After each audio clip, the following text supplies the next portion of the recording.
বর্তমান বাস্তবতা। রাজপ্রাসাদের মতো বড় বাড়ি, অথচ পরিবার ছোট। ব্যাংক ব্যালেন্স প্রচুর, কিন্তু মনের শান্তি নেই। ঝুড়ি ভরা ডিগ্রি, অথচ সাধারণ জ্ঞানের অভাব।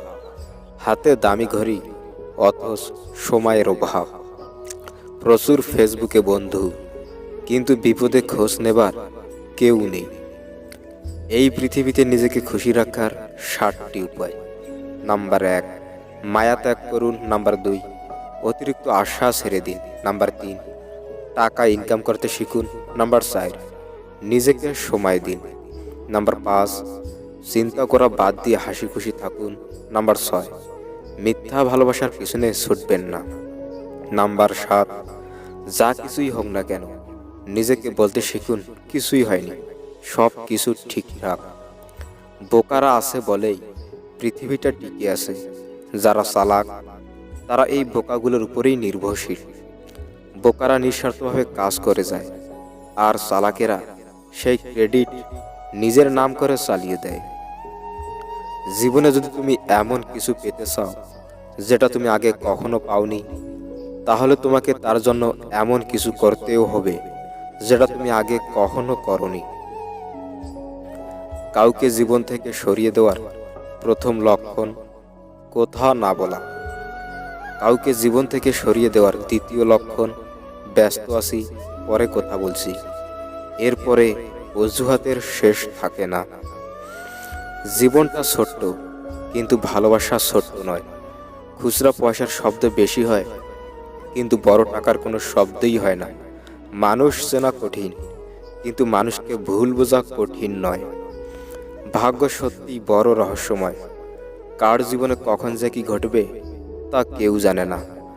আজ যা আমার, কাল তা অন্য কারোর। সুতরাং অহংকার করার কিছুই নেই। মানুষ তার জীবনের ভুলগুলি তখনই বুঝতে পারে যখন তার একটি ভুলের কারণে জীবন থেকে অনেক কিছু হারিয়ে যায়। কোনো সময় টাকার অহংকার করো না। সময় কখনো রাজাকে ভিখারি আর ভিখারিকে রাজা বানিয়ে দেয়, তা সময় ছাড়া আর কেউ জানে না।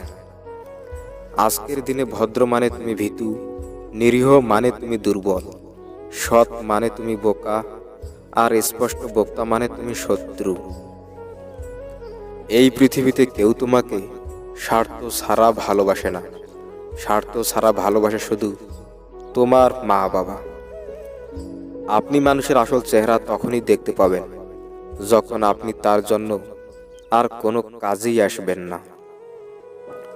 মুক্ত যেমন লুকিয়ে থাকে, তাকে খুঁজে নিতে হয়, তেমনি মানুষের ভিড়ে মানুষও লুকিয়ে থাকে, তাকে বুঝে নিতে হয়।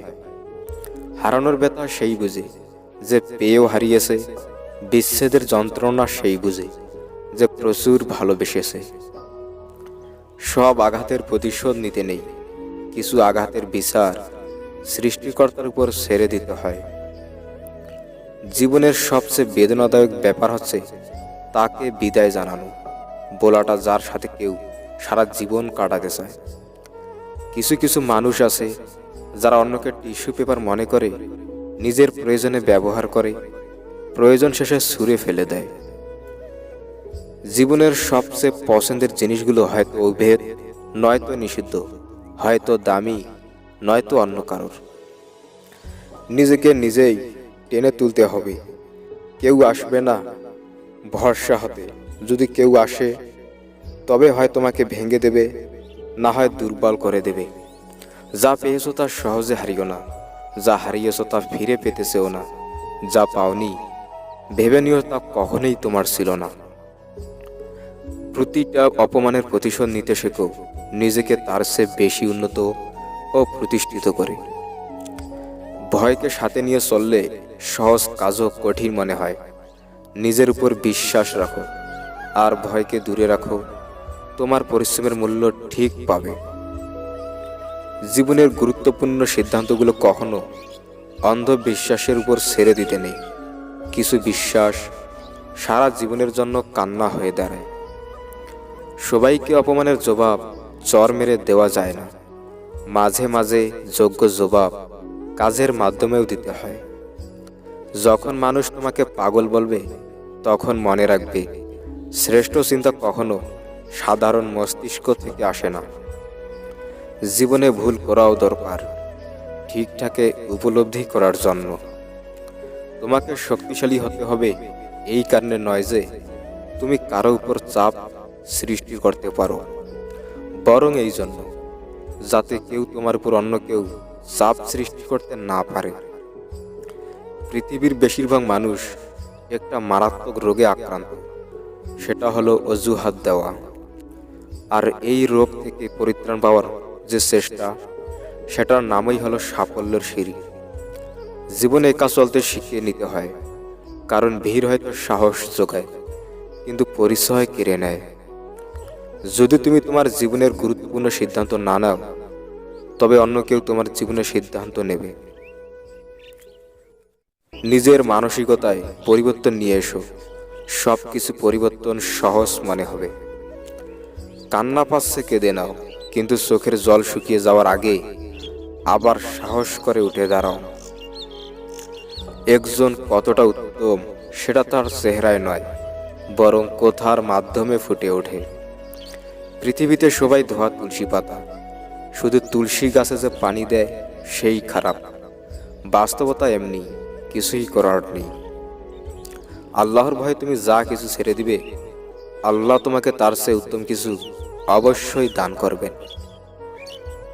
বাস্তবতা তোমাকে সেটা দিয়েছে, সেটা নিয়েই সন্তুষ্ট থাকো। জীবন বড় বিচিত্র। মধ্যবিত্ত পরিবারের সন্তানরা জানে কেমন করে অনেকগুলো অপূর্ণতাকে একটা মৃদু হাসি দিয়ে বুকে চেপে রাখতে হয়। মধ্যবিত্ত পরিবারের ছেলেদের সমস্যা হলো, নিজের দিকে তাকালে পরিবার শেষ, আর পরিবারের দিকে তাকালে নিজেই শেষ।